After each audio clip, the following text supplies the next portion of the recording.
Good afternoon, everyone. Welcome back to my YouTube channel. I am going to be taking you through the Ooba home loan calculator.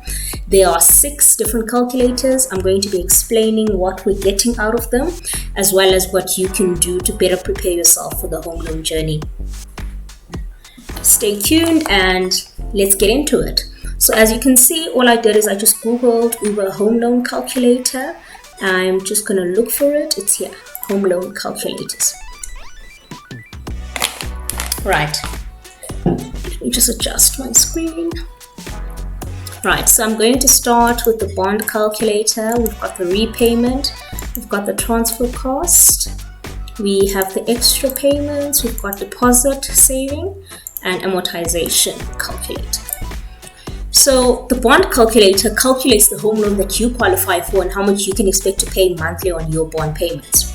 Right, so let's say my gross income is 20,000. Let's say my net income is about 15,000. And they explain it nicely here. Your gross monthly income is your total income before tax and deductions. Your net monthly income is your total income after tax and deductions, right? So you'll have, obviously the relevant numbers there. So let's say my monthly expenses from the 15,000 are about 7,500. Giving me a net surplus income of 7,500. Be mindful here that if you are buying the property to stay in, right, so it's residential property, be mindful that you'll want to exclude your rental income, right, because you're not going to be paying rent and paying for the home loan. The home loan will replace the rental, so you don't want to over-calculate or put yourself in a worse off position by adding your rental amount there. Meanwhile, you won't need to rent when you are in your house if you get approved, right? We're going to take a 20-year term, which is pretty standard, but you can get 30 years in special conditions. And then we're going to take the interest rate as prime, which is 9.75 currently. What I'd like to explain is that the prime rate is something that I touched on in my previous video with the West Bank previously. So I'm just going to link that in the cards here and you can check it out in your own time so that you have a better understanding of the interest rate. But basically, it's how the bank, separates their riskier clientele from their non-risk ones, giving them preferential, interest rates. So yeah, putting them in those, interest buckets. We're going to calculate now. So if I'm earning 20,000, my net is, 15, total monthly expenses 7.5. That's my, Vodacom contract. That's my groceries. That's my petrol. That's my car. That's all of the fixed costs and all of the, flexible costs, but that are, commitment. So if I'm paying with Edgar's account, etc., if I'm paying with school fees, all of that will be included to your monthly expenses, leaving me 7,500. Ooba calculator is basically telling me I qualify for an amount of 632,567. Now, this isn't linked to any of the banks. So you might go to a bank and they might say you qualify for less because on their risk rating, in their models, 632 is a bit much. They might say you qualify for more. So it all differs, right? And the interest rate also changes as time moves, but it also impacts on how much you qualify for. So that's something to be mindful of as well. So what this is also saying is it doesn't necessarily mean go and shop for 632,000 rand house. What it's basically saying is it's suggesting that that is the maximum you qualify for. So you can go and buy a 450,000 rand home loan. You can, go take out 500,000, but you can't take out a 700,000 home loan according to this. It's not a max, but it's sort of a guideline so that when you start looking at properties, you've got, sort of a basic cap or a limit or a filter for property 24, if you will. Right, so the bond calculator, if you have any questions about that, drop them down in the comments below. And then what we're going to do is we're going to go to the repayment calculator, right? So the bond calculator told me that I qualify for 632. Now I'm going to put it in the repayment calculator. So let's say 632. I'm just going to round off the last bit. Same interest rate. Let's say 0 deposit for now. 5,995, similar to the 6,000 that we saw previously. Total amount payable, a whopping 1.4 million. What that basically is, it's the purchase price, which is the capital amount, plus the interest that the bank is charging you over the 20-year period. Now that is indicative amount because the interest rate is the variable here, right? So that amount may be more, maybe less, depending on whether interest rates are going up or down over the 20-year period. So just take that as a a floor, but not as a ceiling either. Like I said, indicative, because you could apply for this home loan now, and then by the time it registers, which typically takes about 2 to 3 months, your monthly repayments may have gone up, and your total amount repayable may have gone up as well. So that's just something to be mindful of. These doesn't stay fixed. It fluctuates depending on where in the interest rate cycle we're in. That's the repayment calculator, where you basically insert the price of your property you wish to purchase, and it calculates or tells you how much your total monthly, repayment amount will be. Okay, we're going to check out the next one, which is the transfer cost calculator. We said we're buying for 632,000, right? Loan amount 632. So this is basically separating them, because if you had a deposit, the purchase price would be different from your loan amount. So that's what we're seeing there. And then let's say I'm doing sectional title. I don't know much about freehold. I'm not registered for that. Typically, you're not as a private individual, but a juristic entity would be. Status of purchaser, I'm a natural person. We're dealing with the simplest case. Right, so the transfer costs come up to a whopping 51,107. Now, there are 2 lawyers involved typically in this process. You've got the bond registration costs. So those are the lawyers that are linked to your financier. It will be lawyers that, are registering the bond via ABSA Home Loans or through Nedbank Home Loans or whoever, SA Home Loans, FNB Home Loans, whatever institution you choose to go with.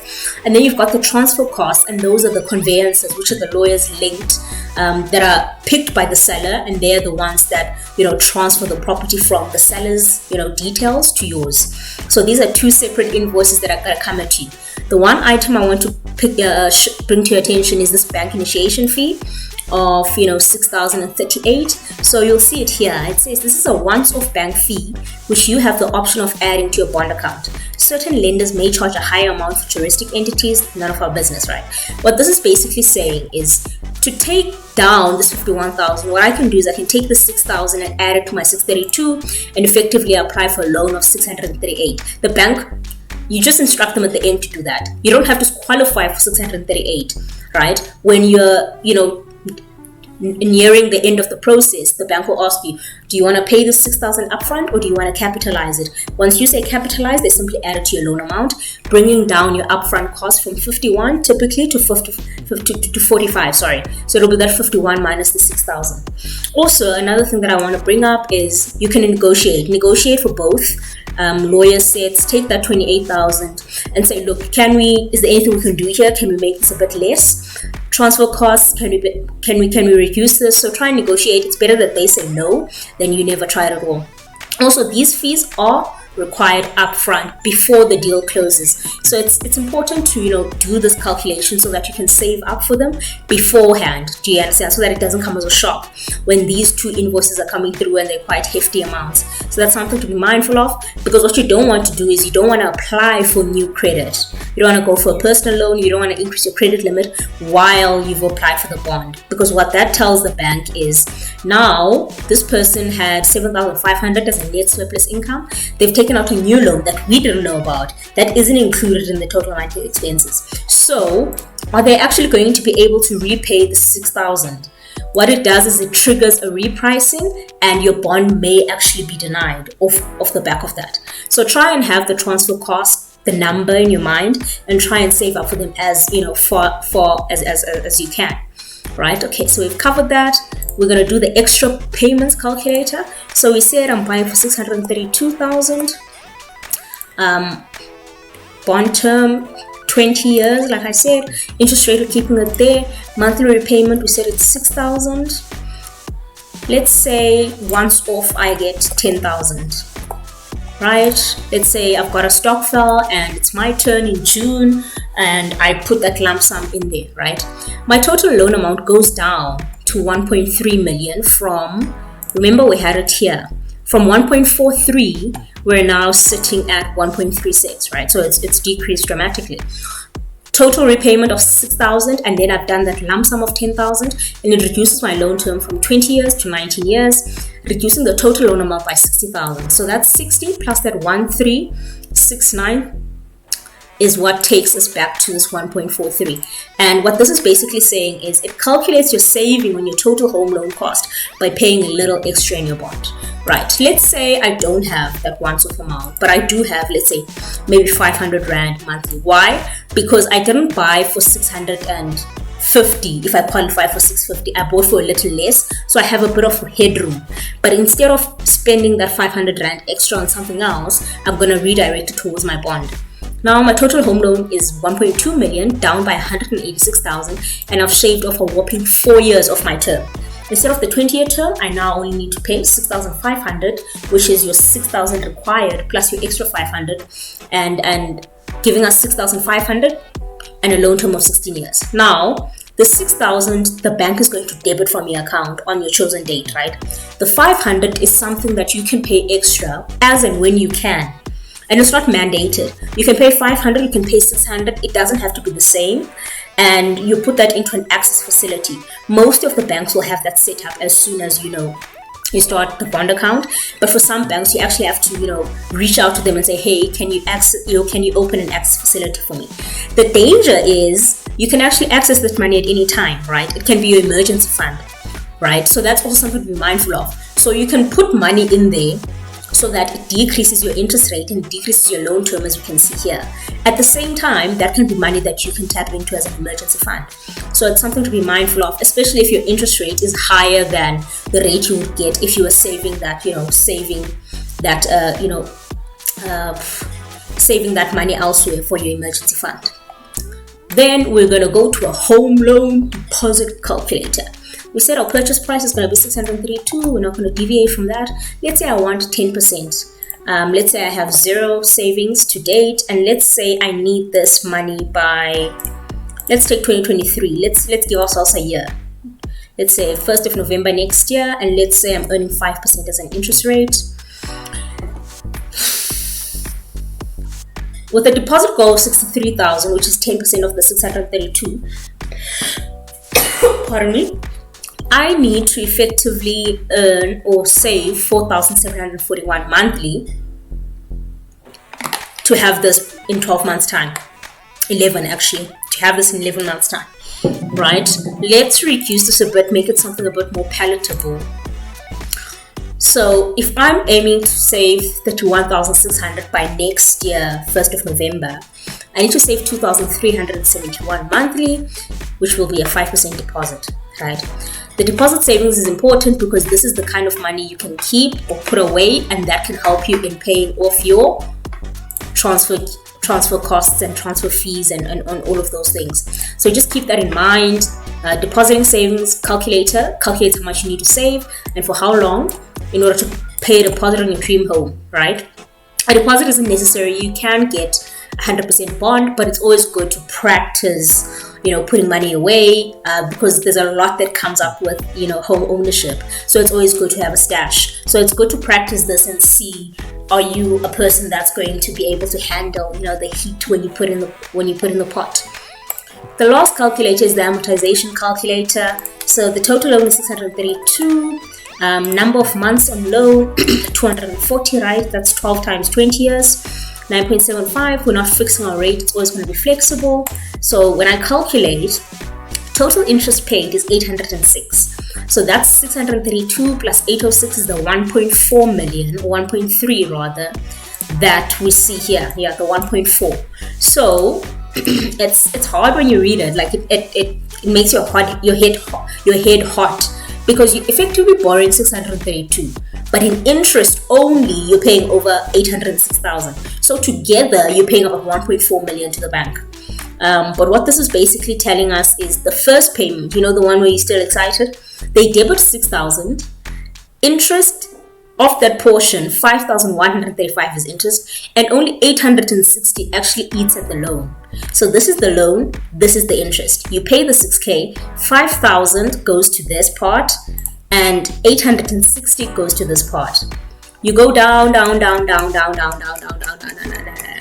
you're at the end, you're still paying 5,999. This is a lost installment. You're like, 48 Rand goes towards interest, and the full 5,946 goes towards your capital. So that's what the amortization schedule is basically showing you. It would have been nicer in a graph, actually. But what they're basically showing is over time, your payments are level, but your interest portion goes down, whereas your capital portion goes up. Because you'll see here, we're halfway, 120 would be halfway, right? So we're halfway through our bond. That's 10 years. So 6K still, 3.7 goes to interest and 2K goes to your capital, which is, better than here where you are only, attributing 860 of your total payment towards your capital. So just something to keep in mind. All of these calculators I found really helpful for the home loan journey. Just having numbers in my mind so that when the bank initiates those talks or when the agents start talking to me, I'm not coming from zero. I know a bit about, the subject matter. I know a bit what the terms mean. You understand what I mean? So check these out and check out my other videos. And please comment in the comments below if there's anything I missed, if there's anything you'd like me to touch on some more, how your home loan journey has been, where you are currently, what are you excited about, what are you not understanding, are you saving towards that transfer cost, are you saving towards a deposit currently, where are you in the journey? Talk to me. Let's talk and let's see if we can maybe help each other in terms of informing each other about what we know, what we don't know, because you don't know what you don't know. I can learn something from you, you can learn something from me. So yeah, let's chat in the comments and let's see where we go.